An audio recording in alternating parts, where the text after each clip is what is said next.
Banyak perkawinan yang secara siri atau perkawinan di bawah tangan yang secara agama itu adalah perkawinan yang sah.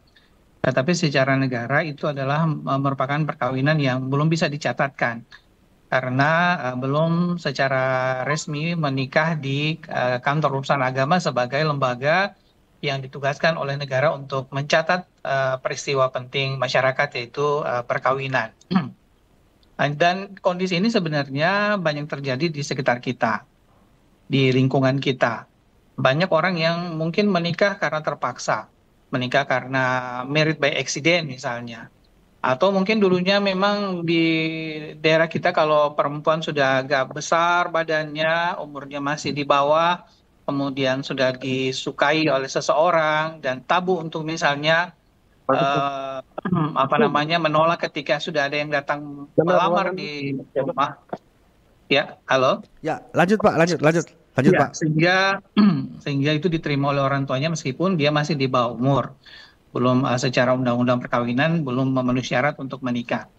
Nah, sehingga mereka ini kemudian menikah di bawah tangan secara agama syah karena menghindari perzinahan, tetapi secara hukum negara itu belum bisa dicatatkan karena memang secara undang-undang itu tidak dimungkinkan mereka menikah. Misalnya kalau dia sudah MBA biasanya harus ada dispensasi dari pengadilan agama untuk pernikahan yang di bawah umur.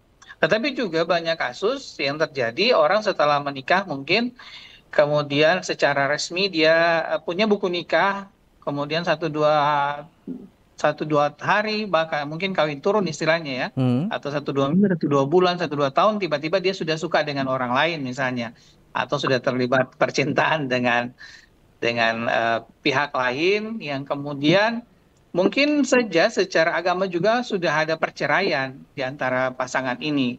Kemudian mereka tidak mencatatkan perceraian itu ke pengadilan agama.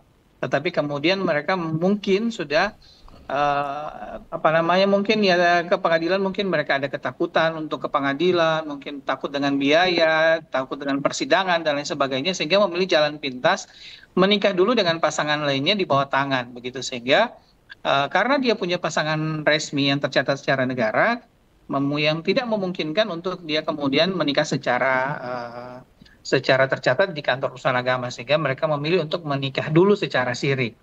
Nah, dan itu kemudian di kita, Dinas Kependudukan dan Pencatatan Sipil, itu kita berdasarkan data yang diberikan oleh masyarakat, memang kita melakukan pencatatan saja. Kemudian kita mendokumentasikan dan kita terbitkan peristiwa penting yang terjadi di masyarakat, yang salah satunya adalah peristiwa perkawinan tadi.